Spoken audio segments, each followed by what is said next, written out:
Brondello looked at Paige Bueckers and said, hell no, I'm good on that. Damn. You hate to see it, but you love to see it. Sandy Brondello gets offered a big contract, more money than she took at the Toronto Tempo, to come to Dallas and coach one Paige Bueckers, and Sandy Brondello said, you know what? I'm good on that. I'll take my talent. Sandy Brondello faced a monumental offer from the Dallas Wings, a lucrative contract that surpassed what she would eventually accept elsewhere. The opportunity came with one clear mission: to coach the highly touted generational talent, Paige Bueckers. Yet, Brondello's response stunned the league. She turned it down.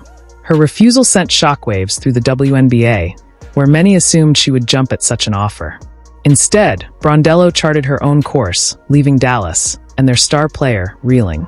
This wasn't just a professional decision. It was a bold declaration of her values, sparking questions about what really happened behind closed doors and shedding light on deeper issues within the league's coaching hierarchy. Reports come out. The Dallas Wings will keep head coach Chris Conclains, whatever his name is, heading into his second season as the coach. Fast forward 24 hours, Sandy Brondello was fired as the New York Liberty coach. Fast forward 24 hours after that, Chris, you've been relieved of your duties. We are going after Sandy Brondello. Let's get right into it. Please like the video, comment, subscribe. I appreciate all of the support we've been getting this offseason. Sandy Brondello turned down more money to coach the Tempo. Uh-oh. The Dallas Wings wasted no time once Sandy Brondello became available, making their intentions unmistakably clear. Just days after the New York Liberty parted ways with Brondello, Dallas made a bold and calculated move, dismissing head coach Chris Conclains. The timing was no coincidence.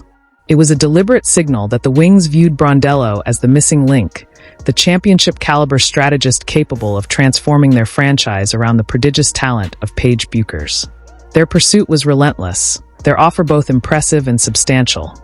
Yet, in the end, it still fell short of landing the coach they so desperately wanted. Appreciate all of the support we've been getting this offseason. Sandy Brondello turned down more money to coach the Tempo. Uh-oh.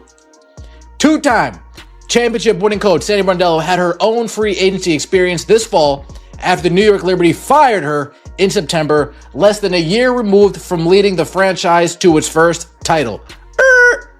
New York still hasn't signed a head coach. Remember how they made it seem like they had some NBA talent lined up? Some possibles all ready to backfill? Seems like the general manager of the New York Liberty were blowing smoke up y'all asses. Brondello entered an unexpected free agency period following her surprising dismissal from the New York Liberty in September. A decision that came less than a year after she guided the team to its first-ever championship. The move left many across the league bewildered.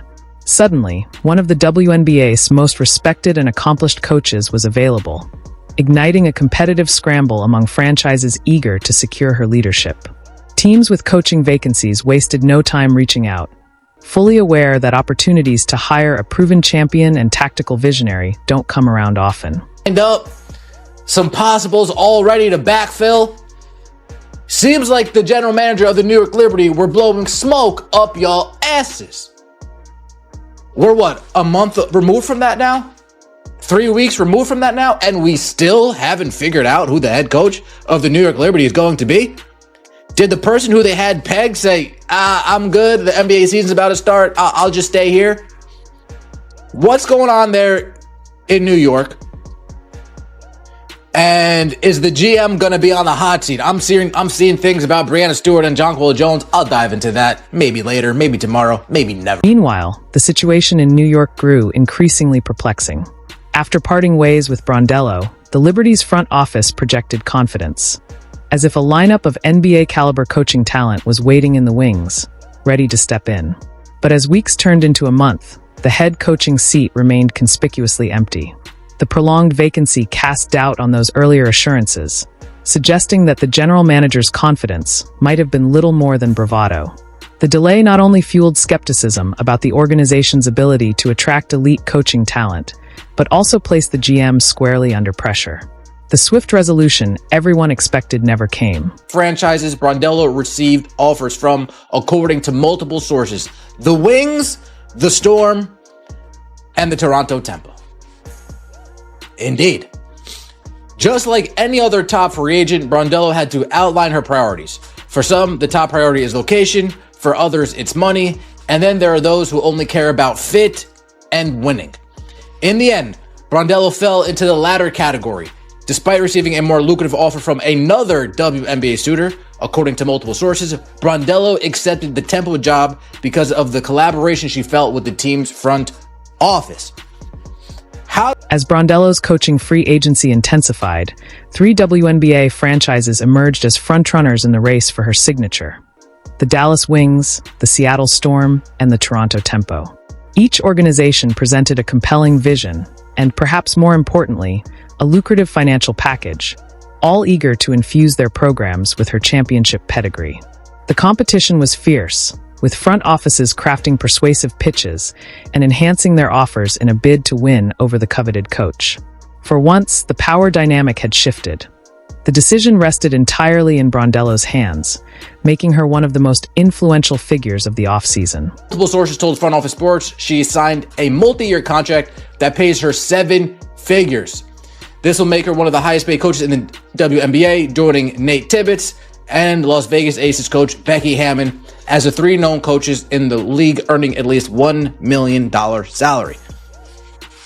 Former Liberty assistant Sonia Rahman was hired by the Seattle Storm, and while the terms of her deal have not been disclosed, league sources told Front Office Sports that her multi-year deal has a high 6-figure yearly salary with the potential to eclipse $1 million with bonuses. Could it have been the Seattle? Brondello, however, wasn't driven by the biggest paycheck or the flashiest market. From the outset, she made her priorities unmistakably clear. For her, the decision went far beyond money or geography. It was about alignment, purpose, and the pursuit of winning. She belongs to that rare group of coaches who value fit and culture over fame or fortune, seeking a collaborative environment where she could genuinely shape a team's future. That unwavering commitment to her vision, rather than financial gain, ultimately steered her decision and left one prominent contender stunned by her unexpected rejection.